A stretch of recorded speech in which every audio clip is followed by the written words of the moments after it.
NIT കാലിക്കറ്റിലെ വിദ്യാർത്ഥികളെയും അവരുടെ പഠന കാലഘട്ടത്തെയും കലാലയ ജീവിതത്തെയും അവിടുത്തെ ഓരോ ബ്ലോക്കുകളെയും എല്ലാം പരിചയപ്പെടുത്തുന്ന ഒരു ഷോർട്ട് വീഡിയോയാണിത്. ബ്രില്യന്റിനെ സംബന്ധിച്ചിടത്തോളം NIT കാലിക്കറ്റിൽ പഠിക്കുന്ന 90% മലയാളി വിദ്യാർത്ഥികളും ബ്രില്യന്റ് സ്റ്റഡി സെന്ററിൽ എൻട്രൻസ് പരിശീലനം നേടിയ വിദ്യാർത്ഥികളാണ്. അതിനാൽ NIT കാലിക്കറ്റിലെ വിദ്യാർത്ഥികളോടൊപ്പം തന്നെയാണ് ടീം ബ്രില്യന്റ് ഈ ക്യാമ്പസ് ടൂർ നിങ്ങളിലേക്ക് എത്തിക്കുന്നത്.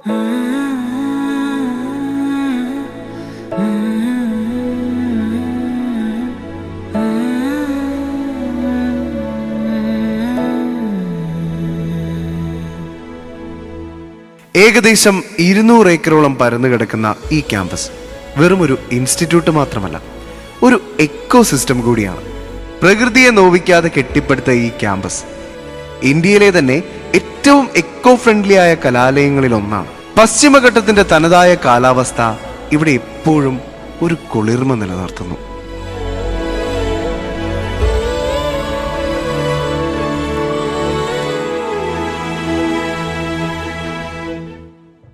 അപ്പൊ രാഗം 2026ന്റെ ഭാഗമായിട്ട് നമ്മൾ NIT കാലിക്കറ്റിന്റെ ക്യാമ്പസ് ഒന്ന് എക്സ്പ്ലോർ ചെയ്യാൻ പോണ്.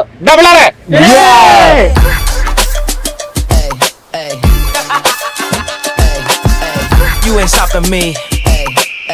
Step aside, motherfucker.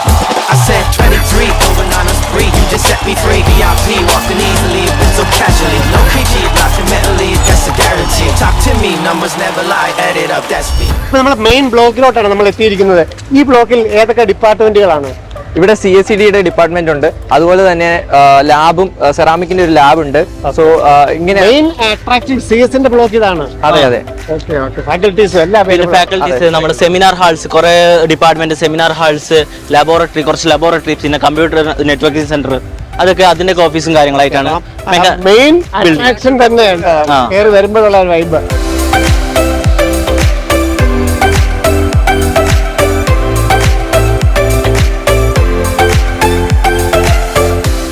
നമ്മുടെ പുറകെ കാണുന്നത് ഈ NIT ക്യാമ്പസിലെ പിള്ളേരെ ട്രാൻസ്പോർട്ടേഷൻ സഹായിക്കുന്നത് നമ്മുടെ സ്വന്തം കോളേജ് ബസ് ആണ്. NIT കാലിക്കറ്റിന്റെ കോളേജ് ബസ് ആണ്. നമുക്ക് ഈ ബസ്സിൽ കയറി ഈ ക്യാമ്പസിൽ ഒന്ന് എക്സ്പ്ലോർ ചെയ്താലോ?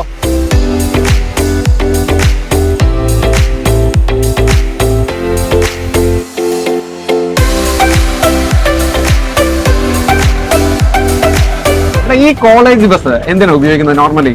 മെയിനായിട്ട് inside campus transportation. Inside campus transportation എന്ന് പറയുമ്പോൾ കുട്ടികൾ ക്ലാസ് കഴിഞ്ഞിട്ട് ഓവറോൾ ചില ഹോസ്റ്റലിലേക്ക് നല്ല ദൂരമുണ്ട്. അതായത് നമ്മുടെ ഇവിടുത്തെ ഹോസ്റ്റലിലേക്കുള്ള ദൂരം നല്ല ദൂരമുണ്ട്, കാരണം അത്രക്ക് വലുതാണല്ലോ ഈ ക്യാമ്പസ്. അത് ശരിയാ. അപ്പൊ ട്രാൻസ്പോർട്ടേഷൻ നല്ല ബുദ്ധിമുട്ടാണ്. അപ്പൊ അതിന് വേണ്ടിയിട്ടാണ് മെയിനായിട്ട് ബസ് ചെയ്യുന്നത്. എന്ന് വെച്ചാല് MBH, അതായത് മെഗാ ഹോസ്റ്റൽ എന്ന് പറയുന്ന ഒരു വലിയ ഹോസ്റ്റൽ, വലിയൊരു സ്ട്രക്ചർ ആയിട്ടുള്ള ഹോസ്റ്റൽ തന്നെ അവിടെ ഉണ്ട്. പിന്നെ ഇവിടെ LH ലേഡീസ് ഹോസ്റ്റൽ കാര്യങ്ങളൊക്കെ അവർക്കുള്ള മെയിൻ ആയിട്ടുള്ള ട്രാൻസ്പോർട്ടേഷൻ ആണ്. ട്രാൻസ്പോർട്ടേഷന് വേണ്ടിയാണ് ഈ കോളേജ് ബസ് ഉപയോഗിക്കുന്നത്. ശരി. ഏത് ഡിപ്പാർട്ട്മെന്റ്? CS, കമ്പ്യൂട്ടർ സയൻസ് ആണ്. ജെയിൻ ഓൾ ഇന്ത്യ റാങ്ക് വെച്ച് NIT-യുടെ ഏറ്റവും ഡ്രീം ആയിട്ടുള്ള ഒരു CS തന്നെയാണ് നമ്മൾ എത്തിയിരിക്കുന്നത്. നമ്മളെ എങ്ങനെയുണ്ട് നമ്മുടെ ഒരു ക്യാമ്പസ് ലൈഫ്, ഒരു അക്കാഡമിക്സിനെ കുറിച്ച്?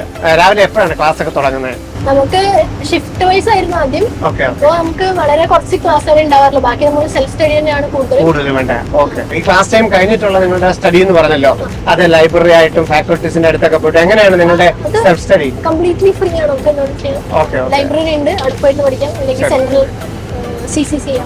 ഇതിന് ഇന്റേണൽ മാർക്കുകളൊക്കെ ഉണ്ടല്ലോ, നമുക്ക് ആഴ്ച തോറുള്ള എക്സാമുകള്. ബ്രില്യന്റിലൊക്കെ ഒരു ഓർമ്മ വെച്ച് നോക്കുമ്പോൾ ആ ഒരു എക്സാം ഒക്കെ ഇപ്പൊ എത്രയാണ് കംഫർട്ട് ആണ്? എങ്ങനെയാണ് എന്റെ തയ്യാറെടുപ്പ്? ബ്രില്യന്റിലാകുമ്പോ ഇങ്ങനെ അടുപ്പിച്ചടുപ്പിച്ച് കുറെ എക്സാംസ് ഉണ്ടാവും. അപ്പൊ ഇവിടെ അത് നമുക്ക് പുതിയതായിട്ട് തോന്നുന്നില്ല. ഓക്കെ, ശരി. ഇന്റേണൽ മാർക്സിനൊക്കെ അത് അഫക്ട് ചെയ്യുന്നതല്ലേ? ഇപ്പൊ നടക്കുന്ന ഈ പ്രോഗ്രാം പോലും നിങ്ങളുടെ ഇന്റേണൽ മാർക്കിനെ ഒക്കെ അഫക്ട് ചെയ്യുന്നതാണ്. ഇവിടെ ഓരോ പ്രോഗ്രാംസിൽ പങ്കെടുക്കാൻ നമുക്ക് ആക്ടിവിറ്റി പോയിന്റ്സ് ഉണ്ട്. അപ്പൊ അത് ഗെയിൻ ചെയ്യാൻ വേണ്ടി നമുക്ക് പങ്കെടുക്കാം. ബാക്കിയുള്ള എക്സ്ട്രാ കരിക്കുലർ ആക്ടിവിറ്റീസ് എന്ന് പറയുമ്പോൾ സ്പോർട്സ് കാര്യങ്ങള്, ഇന്റർ NIT കാര്യങ്ങള്, അതിൽ തന്നെ അത്യാവശ്യം ഡോമിനേറ്റ് ചെയ്ത് നിൽക്കുന്ന ഒരു NIT ആണിത്. അത് നമ്മൾ ഫുട്ബോളിലൊക്കെ നമ്മൾ എല്ലാ NIT-നും ക്രഷ് ചെയ്തിട്ടാണ് നമ്മൾ നമ്പർ 1 അടിച്ചത്. അതിൽ തന്നെ ഒരു 4 ഗോൾഡ് മെഡൽ നേടിയ ഒരാളാണ്.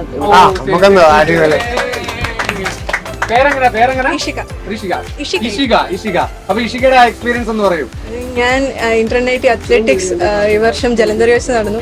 അവിടെ ട്രാക്ക് ഇവന്റ്സ് 200, 400, പിന്നെ 400 റിലേ, 400 റിലേക്കും ഗോൾഡ്. അപ്പൊ നമുക്കൊരു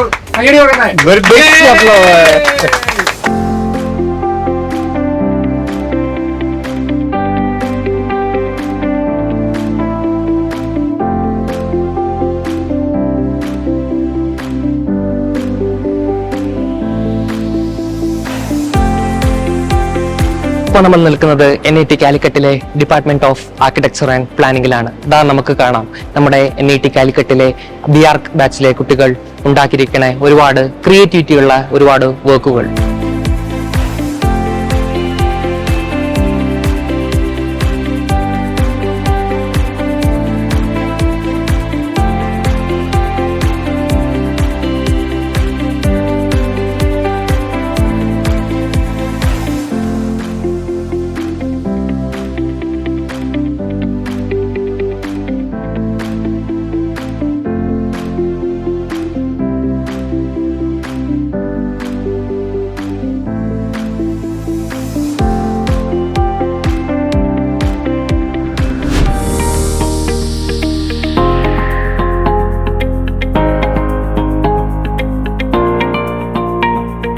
ഗാരേജ് എന്ന് പറഞ്ഞാൽ നമുക്ക് ഭയങ്കര സ്പെഷ്യൽ ആയിട്ടുള്ള ഒരു സ്പേസ് ആണ്. നമുക്ക് ഇപ്പം നമ്മൾ എഞ്ചിനീയറിംഗ് എല്ലാവരും ഇഷ്ടപ്പെട്ടാ എടുക്കുക, പക്ഷേ ക്ലാസ്സസ് വരുന്ന സമയത്ത് കൂടുതലും തിയറിയാണ് എഞ്ചിനീയറിംഗിന്റെ വരുന്നത്. ഇപ്പോൾ പ്രാക്ടിക്കൽ ആയിട്ടുള്ള ആപ്ലിക്കേഷൻസ് നമുക്ക് ഏറ്റവും കൂടുതൽ കിട്ടിയത് ഈ ഒരു വർക്ക്ഷോപ്പിലാണ്. നമ്മൾ ആക്ച്വലി ഒരു കോമ്പറ്റീഷൻ വരുന്ന സമയത്ത് കൂടുതൽ സമയം സ്പെൻഡ് ചെയ്യുന്ന ഒരു സ്പേസാണ്. അതുകൊണ്ട് നമുക്ക് നോളജ് ഗെയിൻ ചെയ്യുന്നതായാലും എന്താ പറയുക കിട്ടുന്ന വാല്യൂസ് ആയാലും അതുകൊണ്ട് തന്നെ ഒരുപാട് സ്പെഷ്യലാണ് ഈ വർക്ക്ഷോപ്പ്. ഇവിടെ ഇപ്പം നമുക്ക് ബേസിക്കലി 2 ടീമുണ്ട്. ഇപ്പം നമ്മൾ EV ഉണ്ടാക്കുന്നുണ്ട്, ഇലക്ട്രിക് വെഹിക്കിൾ ഉണ്ടാക്കുന്നുണ്ട്, അതേപോലെ IC എഞ്ചിൻ ഉണ്ടാക്കുന്നുണ്ട്. അപ്പം നമ്മൾ 2 ടീമാണ്. ഒന്ന് FS ബാഹ എന്ന് പറഞ്ഞിട്ട്. അപ്പോൾ പല കോമ്പറ്റീഷൻസിനാണ് നമ്മൾ പോവാറ്. ഇപ്പം ബുദ്ധിൽ റീസെന്റ് ആയിട്ട് ബുദ്ധ്, പിന്നെ ഫോർമുല ഭാരത്, ബുദ്ധിൽ നടന്ന സുപ്ര, അതേപോലെ ഫോർമുല ഭാരത്, പിന്നെ ഇപ്പം നടന്ന ഗോകാർട്ട് ഡിസൈൻ ചലഞ്ച്. അപ്പം അങ്ങനെ ഉള്ള കുറെ കോമ്പറ്റീഷനാണ് നമ്മളിപ്പോൾ പോവാറ്. അപ്പം അത് IC ബുദ്ധിൽ നടന്ന IC ആയിരുന്നു. പിന്നെ ഇപ്പൊ നടന്നത് ഇലക്ട്രിക് ഗോകാർട്ടാണ്. ഇപ്പൊ ഇതിനാണ് റീസെന്റ് ആയിട്ട് പോയ കോമ്പറ്റീഷൻ. അപ്പം അതിന് നമുക്ക് ബെസ്റ്റ് ടീം അവാർഡൊക്കെ കിട്ടിയിട്ടുണ്ടായിരുന്നു റീസെന്റ് ആയിരുന്നു അവിടെ.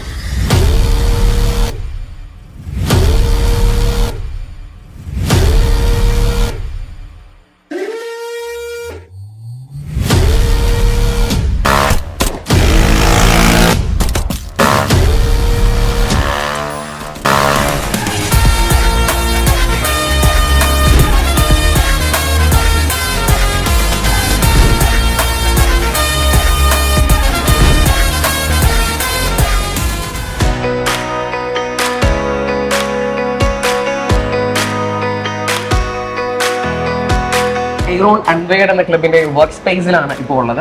ക്ലബിലെ മെമ്പേഴ്സ് എല്ലാം വളരെ ആക്റ്റീവായിട്ട് ഓരോ പ്രോജക്റ്റുകളിൽ വർക്ക് ചെയ്യാണ്. എന്തൊക്കെയാണ് ഇതിന്റെ ഒരു പ്രത്യേകതകൾ ഈ ഒരു വർക്ക് സ്പേസിന്റെ?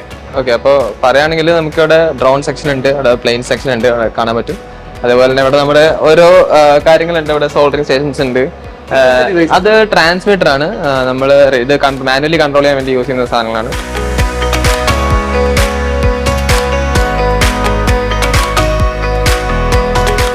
സോ ബേസിക്കലി നമ്മൾ വർക്ക് ചെയ്യുന്ന ഡിഫറെൻറ്റ് ടൈപ്സ് ഓഫ് ഡ്രോൺസ് ഉണ്ട്. ഇപ്പോൾ പേലോഡ് ക്യാരിങ് ഓട്ടോണമസ് ഡ്രോൺസ് ഉണ്ട്. ഇപ്പോൾ ഓട്ടോണമസ് ഡ്രോൺ എന്ന് വെച്ചാൽ ഓട്ടോണമസ് നാവിഗേഷൻ ആണ്. നമുക്ക് ഒരാളുടെ സഹായം ആവശ്യമില്ല, മാനുവൽ കൺട്രോളിൻ്റെ ആവശ്യമില്ല. അത് തന്നെ ഒബ്സ്റ്റക്കിൾസ് അവോയ്ഡ് ചെയ്യും. 3D മാപ്പിംഗ് കാര്യങ്ങളൊക്കെ ചെയ്ത് അത് തന്നെ സ്വന്തം സെൽഫ് നാവിഗേറ്റ് ചെയ്യാൻ പറ്റുന്ന മെഷീൻസ് ആണ്. ഇത് FPV ഡ്രോൺസ് ആണ്, ഫസ്റ്റ് പേഴ്സൺ വ്യൂ ഡ്രോൺസ് ആണ്. ഇത് ഏരിയൽ ഫോട്ടോഗ്രാഫി കാര്യങ്ങളൊക്കെ ഉപയോഗിക്കുന്ന ഡ്രോൺസ് ആണ്. ഇപ്പോൾ നമുക്ക് ഫസ്റ്റ് പേഴ്സൺ വ്യൂ ആണ്. അപ്പോൾ ഡ്രോണിൻ്റെ പോയിന്റ് ഓഫ് വ്യൂവിൽ നമുക്ക് FPV ഗോഗിൾസ് ആണ്. ഗോഗിൾസ് ഉപയോഗിച്ച് ഡ്രോണിൻ്റെ പോയിന്റ് ഓഫ് വ്യൂവിലുള്ള വിഷ്വൽസ് ഒക്കെ കാണാം. ഇതൻ വേറൊരു FPV ഡ്രോൺസ് ആണ്, ഹൈപ്പർ ഡ്രോൺസ് ആണ്. ഡ്രോൺ റേസിങ്ങിനൊക്കെ ഉപയോഗിക്കാറുണ്ട്, അല്ലാതെ റെസ്ക്യൂ മിഷൻസ് ഒക്കെ കാര്യങ്ങൾക്കായിട്ട് ഉപയോഗിക്കാറുണ്ട്. അങ്ങനെയുള്ള കാര്യങ്ങളാണ്. അപ്പോൾ ഇങ്ങനത്തെ ഡ്രോൺസ് ഒക്കെ സ്ക്രാച്ചിൽ നിന്ന് ബിൽഡ് ചെയ്യുക, ട്യൂൺ ചെയ്യുക, അങ്ങനത്തെ കാര്യങ്ങളൊക്കെ ഞങ്ങൾ ചെയ്യാറുണ്ട്.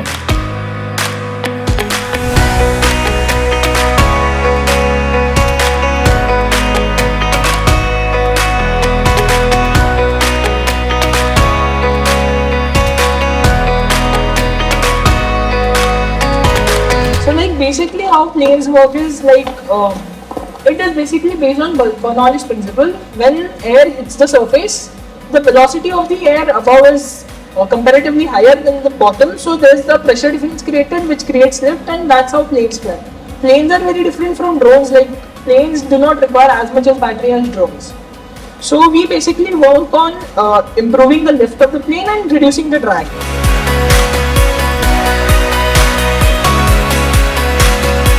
NIT ക്യാമ്പസിന്റെ മെയിൻ ബിൽഡിങ്ങിന്റെ ഒരു ഉൾവശം ആംഫി തിയേറ്ററിലാണ് നമ്മളിപ്പോൾ നിൽക്കുന്നത്. സാറേ ഇതൊരു നമുക്ക് അലുമിനിയായ ഉദിസാറിനായിരിക്കും ഇതിനെ കുറിച്ച് കൂടുതൽ തീർച്ചയായും ഈ ഒരു എക്കോ ഫ്രണ്ട്ലി എന്ന് പറഞ്ഞു കഴിഞ്ഞാൽ പഠിത്തത്തോടൊപ്പം തന്നെ ഒരു സ്ട്രെസ് ഫ്രീ അല്ലേ, എല്ലാവർക്കും പരസ്പരം ഒന്ന് ഇരുന്ന് സംസാരിക്കാൻ. അപ്പൊ നമ്മളിവിടെ ചുറ്റും കാണുന്നതാണെങ്കിലും കുട്ടികള് ഒരു ബ്രേക്ക് ടൈമിലൊക്കെ നമ്മുടെ ഈ ഒരു നടുമുറ്റത്ത് വന്നിരുന്നു ഈ ഒരു മരച്ചോട്ടിലൊക്കെ ഇരുന്ന് അവരുടെ സൗഹൃദം പങ്കുവെക്കുന്നതും അവരുടെ ഒരു ക്യാമ്പസിന്റെ കാര്യങ്ങളെല്ലാം ചർച്ച ചെയ്യുന്നതും അതിന്റെ ഒരു വൈബൊക്കെയാണ് നമ്മൾ ഈ കാണുന്നത്. നമ്മൾ നോക്കുമ്പോൾ നമ്മുടെ കുട്ടികളും ഈ കൂട്ടത്തിൽ ഇരുന്ന് സംസാരിക്കുന്നതൊക്കെ കാണാം. അപ്പൊ നമുക്ക് നമ്മുടെ കുട്ടികളെ ഒന്ന് പരിചയപ്പെടാം ഈ കൂട്ടത്തിൽ.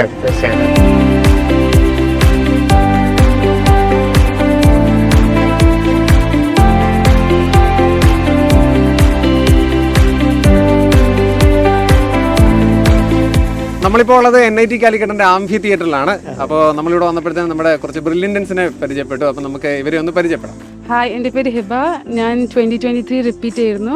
ഞാൻ ഇപ്പോൾ സെക്കൻഡ് ഇയർ സിവിൽ എഞ്ചിനീയറിംഗ് പഠിക്കുകയാണ്. എൻ്റെ പേര് നന്ദിത. ഞാൻ റിപ്പീറ്റ് സ്റ്റുഡൻ്റ് ആയിരുന്നു. ഞാനിപ്പോൾ സെക്കൻഡ് ഇയർ സിവിൽ എഞ്ചിനീയറിംഗ്. എൻ്റെ പേര് പൗർണമി. ഞാനും ബ്രില്യൻ്റ് സ്റ്റുഡൻ്റ് ആയിരുന്നു, റിപ്പീറ്റർ ആയിരുന്നു. ഇപ്പോൾ സെക്കൻഡ് ഇയർ മെക്കാനിക്കൽ എഞ്ചിനീയറിംഗ്. എൻ്റെ പേര് അനുശ്രീ. ഞാനും ബ്രില്യൻ്റ് റിപ്പീറ്റർ ആയിരുന്നു. ഞാനിപ്പോൾ സെക്കൻഡ് ഇയർ മെക്കാനിക്കൽ. നമ്മൾ ഈ NIT കാലിക്കറ്റിന്റെ ക്യാമ്പസിലേക്ക് വന്നപ്പോഴേ പുറത്ത് വലിയ വൈബ്, ഒച്ച ബഹളം. അപ്പോൾ നമ്മൾ വിചാരിച്ചു ആ ക്യാമ്പസ് മുഴുവൻ അങ്ങനെയാണ്, ഭയങ്കര ബഹളം. പക്ഷേ ഇങ്ങോട്ട് ഈ ഒരു ഉള്ളിലേക്ക് കയറിയപ്പോഴത്തേന് ഇവിടെ വളരെ പ്രകൃതി രമണീയമായ ഒരു ശാന്തത. നിങ്ങളാണെങ്കിൽ ഒരു എന്താ പറയുക, ഒരു കോളേജ് ക്യാമ്പസിലിരിക്കുന്നവരെ വർത്തമാനം പറഞ്ഞിരിക്കുന്നു, ഒരു സൗഹൃദം ഷെയർ ചെയ്യുന്നു. അപ്പോൾ ആ ഒരു ഡിഫറൻസ് ഒന്ന് പറയാമോ? ഇത് ആംഫി തിയേറ്ററാണ്. ഇതൊരു ഓപ്പൺ തിയേറ്ററാണ്. ഇവിടെ നമുക്ക് എന്ത് വേണമെങ്കിലും വന്ന് ചെയ്യാം. നമുക്കിപ്പോൾ 2 ഷിഫ്റ്റായിട്ടാണ് ക്ലാസ്സുകൾ. ഒന്നെങ്കിൽ മോർണിംഗ് ഷിഫ്റ്റ് ആയിരിക്കും, അല്ലെങ്കിൽ ഈവനിങ് ഷിഫ്റ്റ് ആയിരിക്കും. മോർണിംഗ് ഷിഫ്റ്റ് കഴിഞ്ഞാൽ ചിലപ്പോൾ ലാബ് കാണും. അപ്പം അത്രയും തിരക്കിൽ 8 to 1 ക്ലാസ്സും 2 to 6 ലാബ് കഴിഞ്ഞിട്ട് ഇവിടെ വന്ന് മൈക്രോ ക്യാൻറ്റീൻ ഉണ്ട്. അവിടെ ചായ കുടിച്ചിട്ട് ഇവിടെ വന്ന് കാറ്റും കൊണ്ടിരിക്കുന്ന സുഖം വേറെയാണ്. അത് ഒരു സുഖമാണ്. ചിലപ്പോൾ നമ്മുടെ ഇവിടെ വന്നിട്ട് പാട്ടൊക്കെ പാടാം. നമുക്ക് ജാമിങ് സെഷനൊക്കെ ഉണ്ട്. ഇവിടെ വന്നിട്ട് എന്തും ചെയ്യാം. ഇടയ്ക്കിടയ്ക്ക് പ്രോഗ്രാംസും കാണും. കുറേ ക്ലബ്സ് ഉണ്ട്, അതിൻ്റെ പ്രോഗ്രാംസും കാണും. അത് തന്നെ നല്ലൊരു കാറ്റൊക്കെ കൊണ്ട് നല്ല സുഖമാണ് സാധനം. ഞാനിവിടെ 2010-14 മെക്കാനിക്കൽ എഞ്ചിനീയറിംഗ് ഡിപ്പാർട്ട്മെന്റിൽ പഠിച്ച് പാസ് ഔട്ട് ആയ ഒരു അലുമിനിയാണ്. അപ്പം ഞാനൊരു 12 വർഷത്തിന് ശേഷമാണ് ഈ ക്യാമ്പസിലേക്ക് തിരിച്ചു വരുന്നത്. അപ്പോൾ നമ്മൾ രാഗവും തത്വമൊക്കെ നമ്മൾ എല്ലാ വർഷങ്ങളും കാണുന്നുണ്ട്. പക്ഷേ നമ്മൾ അതിനപ്പുറത്ത് നമ്മുടെ അക്കാഡമിക്സിനെ കുറിച്ച് പറയുമ്പോൾ നിങ്ങളുടെ ആ ഒരു അതിലുള്ളൊരു എക്സ്പീരിയൻസ് കൂടി ഒന്ന് ഷെയർ ചെയ്യാമോ? അക്കാഡമിക്കലി പറയുമ്പോൾ ഇവിടെ കുറച്ചും കൂടെ എക്സ്പോഷർ ഭയങ്കര കൂടുതലാണ്. കുറേ ക്ലബ്ബുണ്ട്, അൺവൈഡ് എയറോ, റിഗ് എന്നൊക്കെ പറഞ്ഞിട്ട് നമ്മൾ ഒത്തിരി കോമ്പറ്റീഷന് പോകും. പിന്നെ ASME എന്ന് പറഞ്ഞിട്ട് ഒരു അസോസിയേഷൻ ഉണ്ട്. അതിൻ്റെ പേരിൽ നമ്മൾ അതിൻ്റെ ഭാഗമായിട്ട് നമ്മൾ കോമ്പറ്റീഷൻസ് പങ്കെടുക്കുന്നുണ്ട്. ഭയങ്കര എക്സ്പോഷറാണ്. ലൈക്ക് നമ്മൾ ലാബുണ്ട്. നമ്മൾ ക്ലാസ് റൂമിൽ നിന്ന് പഠിക്കുന്നതിനേക്കാളും കൂടുതൽ ഒരു കാര്യം ചെയ്യാൻ നമ്മൾ സ്വന്തമായിട്ട് ഇവിടെ ക്ലബ്ബുണ്ട്. അവർ സ്വന്തമായിട്ട് ഡ്രോൺ ഉണ്ടാക്കുന്നുണ്ട്, സ്വന്തമായിട്ട് കാർ ഉണ്ടാക്കുന്നുണ്ട്, കോമ്പറ്റീഷൻസ് പോകുന്നുണ്ട്. അതെന്ന് പറഞ്ഞാൽ ലൈക്ക് ഭയങ്കര ഹയർ ലെവൽ. ലൈക്ക് ഒരു ഗ്യാപ്പ് ബിറ്റ്വീൻ അക്കാഡമിക് ആൻഡ് എന്താ പറയുക ഇൻഡസ്ട്രിയൽ നീഡ്സ്, ആ ഒരു സംഭവമൊക്കെ ഭയങ്കരമായിട്ട് ഇവിടെ നമ്മളെപ്പോഴും NIT വരുമ്പം ഇപ്പോൾ കമ്പ്യൂട്ടർ സയൻസ് കിട്ടി, അല്ലെങ്കിൽ ഇലക്ട്രിക്കൽ കിട്ടി, മെക്കാനിക്കൽ കിട്ടി, പല ബ്രാഞ്ചുകളായിരിക്കും വരുന്നത്. പക്ഷേ ഇതിനകത്ത് വന്ന് കഴിയുമ്പോഴാണ് നമുക്ക് മനസ്സിലാകുന്നത് ആ ബ്രാഞ്ചിനപ്പുറത്ത് അവനോൻ എന്താണ് പാഷൻ, അതിനെ ഡെവലപ്പ് ചെയ്യാനുള്ള എല്ലാ ഒരു ഇതുണ്ട് അല്ലെ? ഉറപ്പായിട്ടും ഉണ്ട്. കാരണം ഇപ്പൊ തന്നെ ASME എന്ന് പറഞ്ഞത് American society of mechanical engineering ആണ്. അവിടെയും ബാക്കി ബ്രാഞ്ചിലുള്ളവരുണ്ട്. നമ്മൾ ഇപ്പം ഒരു കോമ്പറ്റീഷന് പങ്കെടുക്കുകയാണെങ്കിൽ എന്താണ് മെക്കാനിക്കൽ മാത്രമായിട്ടൊരു പ്രോഡക്റ്റ് നമുക്ക് ഉണ്ടാക്കാൻ പറ്റില്ല. അതിനെന്തായാലും ഇലക്ട്രിക്കൽ ഉണ്ടാവും, ഇലക്ട്രോണിക്സ് ഉണ്ടാവും. ഒരു കമ്പൈൻഡ് വർക്ക് എപ്പോഴും എല്ലായിടത്തും ഉണ്ട്.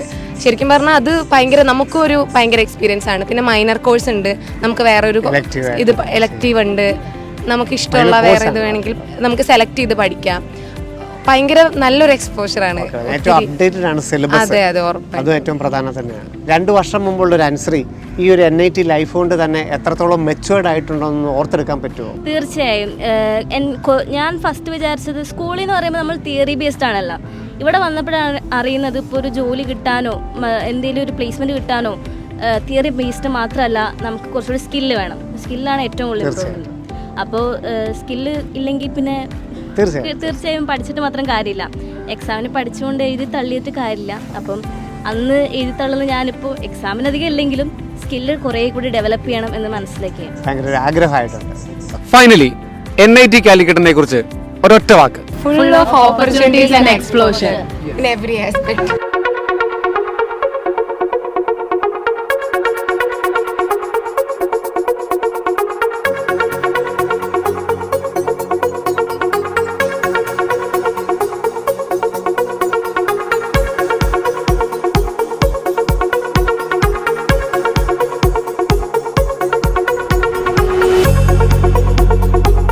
NIT കാലിക്കറ്റിൻ്റെ അല്ലെങ്കിൽ ഏറ്റവും one of the most attractive block electronics department JEE main all India rank അനുസരിച്ച് ഏറ്റവും ടോപ്പായിട്ട് നമുക്ക് നിൽക്കുന്ന ഓൾ ഇന്ത്യ റാങ്കിനനുസരിച്ച് ഹോം സ്റ്റേറ്റ് കോട്ടയ്ക്കൊക്കെ അനുസരിച്ച് NIT കാലിക്കറ്റ് സെലക്ട് ചെയ്യുന്നവരാണ് ഈ ബ്ലോക്കുകളിലോട്ട് എത്തുന്നത്.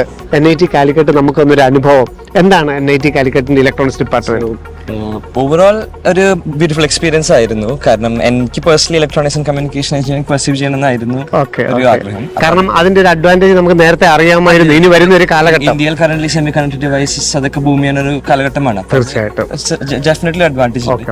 അതിനനുസരിച്ചുള്ള ഫെസിലിറ്റീസ് അതിനായിട്ട് നമുക്ക് പ്രൊവൈഡ് ചെയ്യുന്നുണ്ട്. ഇപ്പൊ ഫോർ എക്സാമ്പിൾ നമ്മൾ ബ്ലോക്ക് 2 ഫ്രണ്ടിൽ നിൽക്കുന്നത് ഇവിടെയുള്ള ലാബ്സിലുള്ള ഫെസിലിറ്റീസ് അത് റിലേറ്റഡ് ആയിട്ടുള്ള കാര്യങ്ങളൊക്കെ നമുക്ക് വളരെ ഹെൽപ്ഫുൾ ആണ്. അതുപോലെ തന്നെ ഇപ്പൊ ലെക്ചർ ഹാൾസ്, പ്രൊഫസേഴ്സ്, ഫാക്കൽറ്റി എന്നൊക്കെ പറയുകയാണെങ്കിലും top notch faculty, top notch lecture halls facilities ഒക്കെ നമുക്ക് പ്രൊവൈഡ് ചെയ്യും. നമുക്ക് സിലബസ് ആണെങ്കിൽ ഏറ്റവും അഡ്വാൻസ്ഡ് ആയിട്ടുള്ള സിലബസ് ആണ്. ഇപ്പൊ റീസെന്റ് NEP അനുസരിച്ച് 2023 കുറച്ച് ചേഞ്ചസ് വന്നിട്ടുണ്ട്. അതും കുറച്ച് ഫ്ലെക്സിബിൾ ആയിട്ടുള്ള സിലബസ് ആണ്. അതുവരെ നമ്മൾ ഓൾറെഡി അഡോപ്റ്റ് ചെയ്ത് കഴിഞ്ഞിരിക്കും. അതെ, ഒരു ഹാർഡ് ആൻഡ് ഫാസ്റ്റ് സിലബസ് ആയിരുന്നു ടിൽ 2023. അതിനുശേഷം കുറച്ചുകൂടി ഒരു ഫ്ലെക്സിബിൾ ആയിട്ട് നമ്മുടെ ഇന്റേണൽ നമ്മുടെ മാർക്കുകൾക്കൊക്കെ എക്സ്ട്രാ കരിക്കുലർ ആക്ടിവിറ്റീസും ബാക്കിയുള്ള നമ്മുടെ പ്രോജക്റ്റും ഒക്കെ നമുക്ക് ഇതിനെ എഫക്ട് ചെയ്യുന്നുണ്ട്. അപ്പം അതൊക്കെ നമുക്ക് എങ്ങനെയാണ് മനസ്സിലാക്കാൻ സാധിക്കുക? എങ്ങനെയാണ് നമ്മൾ അക്കാഡമിക്കിന് അപ്പുറത്തോട്ട് നമുക്ക് ഇൻവോൾവ് ചെയ്യുന്നത്? നിരവധി പ്രോജക്റ്റുകളൊക്കെ നമ്മൾ ചെയ്യേണ്ടതായിട്ടുണ്ടല്ലോ. അപ്പൊ അത്രത്തോളം ഫസ്റ്റ് ഇയർ ആയതുകൊണ്ട് നമുക്ക് അത്രത്തോളം ഇതായില്ലെങ്കിൽ പോലും നിലവിൽ നമ്മളുടെ ഒരു എക്സ്പീരിയൻസ് എന്താണ്? പ്രോജക്ട്സ് ആൻഡ് ആ ഒരു എക്സ്ട്രാ കരിക്കുലർ സെൻസ് എന്ന് പറയുമ്പോൾ ഇപ്പൊ ആണ്. പക്ഷേ നമ്മുടെ ഫാക്കൽറ്റീന്റെ ഒരു ഗൈഡൻസ് അനുസരിച്ച് നമുക്കത് ചെയ്യാൻ പറ്റുന്ന ഒരു സിനാരിയോ ഒക്കെ ഇവിടെ പ്രൊവൈഡ് ചെയ്യുന്നുണ്ട്. അങ്ങനെ ചെയ്യുന്ന ആൾക്കാരുണ്ട്, നമുക്കറിയാം. അത് കൂടാണ്ട് ഇപ്പൊ ഞാൻ നേരത്തെ പറഞ്ഞ പോലെ ലാബ്സിൽ തന്നെ നമുക്ക് ഓപ്പൺ ആയിട്ടുള്ള ഫെസിലിറ്റീസ് ഉണ്ട്. അപ്പൊ ഇൻ കേസ് ഒരു റിസർച്ച് പ്രോജക്ട് നമ്മൾ പെർസ്യൂ ചെയ്യാനുണ്ടെങ്കിൽ അത് വന്ന് ടെസ്റ്റ് ചെയ്യാനും ഇൻഡിവിജ്വൽ ആയിട്ട് നമ്മളെ വേണമെങ്കിൽ നമുക്ക് ഡെവലപ്പ് ചെയ്യാം. നമുക്ക് മറ്റുള്ള NIT-കളുടെ കുട്ടികളും ഒക്കെ ആയിട്ടുള്ള ഇന്ററാക്ഷൻ അല്ല നിങ്ങളുടെ ഒരു ഗ്രൂപ്പൊക്കെ നിലവിലുണ്ടോ? എങ്ങനെയാണ് നമുക്കിത് അടുത്ത ലെവലിലോട്ടൊക്കെ നമുക്ക് ഇത് ചെയ്യാൻ പറ്റും? അതൊക്കെ ഇപ്പോഴാണോ കുറച്ചും കൂടെ ഒക്കെ കഴിഞ്ഞൊരു സീനിയർ ലെവലിലോട്ടൊക്കെ എത്തുമ്പോഴാണോ? Second year may be towards the end of second year ആ ഒരു പീരിയഡിൽ എത്തുമ്പോഴായിരിക്കും കുറച്ചും കൂടെ നമുക്ക് ആ ഡെപ്തിലോട്ട്. അപ്പം ഇത്രയും വലിയൊരു ക്യാമ്പസിൽ ഇത്രയും വലിയൊരു ഇവന്റിന്റെ ഭാഗമാകാൻ കഴിയുന്നു അല്ലേ? ഇത്രയും വലിയൊരു കൾച്ചർ പ്രോഗ്രാം, ഒരു ക്യാമ്പസ്, ഇതെങ്ങനെ എൻജോയ് ചെയ്യുന്നു? ആക്ച്വലി ഞങ്ങൾക്ക് വർഷത്തിൽ 2 പ്രാവശ്യം നടക്കുന്നുണ്ട്. ഒന്ന് തത്തി, ഒന്ന് രാഗു. അപ്പോ അത് വളരെ നല്ലൊരു നമ്മുടെ എല്ലാ എക്സ്ട്രാ കരിക്കുലർ ആക്ടിവിറ്റീസിനും ഒക്കെ ഉള്ള ഒരു സമയം നോക്കേണ്ടത്. എല്ലാ എക്സ്ട്രാ കരിക്കുലർ ആക്ടിവിറ്റീസിനും ഇവിടെ ഈവൻ സ്പോർട്സും എല്ലാ ക്ലബ്ബുകളും എല്ലാം ഉണ്ട്. പിന്നെ ടെക്നിക്കൽ ക്ലബ്സ് ഉണ്ട്, കൾച്ചറൽ ക്ലബ്സ് ഉണ്ട്.